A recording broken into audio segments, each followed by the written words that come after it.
Nakakamiss mag-Boracay. Pero paano pag sabihin ko merong ganito sa Manila? Hindi mo na kailangan lumayo. Hindi mo na kailangan gumastos ng malaki. White sand dito, masters. At siguradong mag-i-enjoy ang mga bata dito. Dahil meron ng playground by the pool at meron ding wave pool.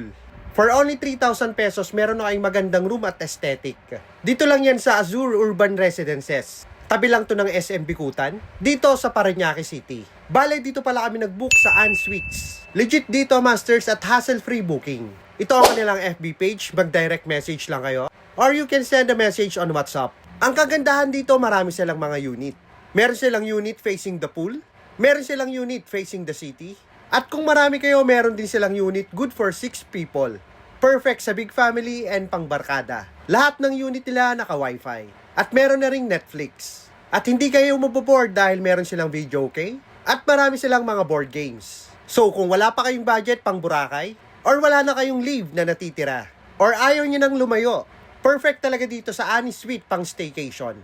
At pati na rin ang mga OFW na umuwi dahil less than 30 minutes lang from the airport.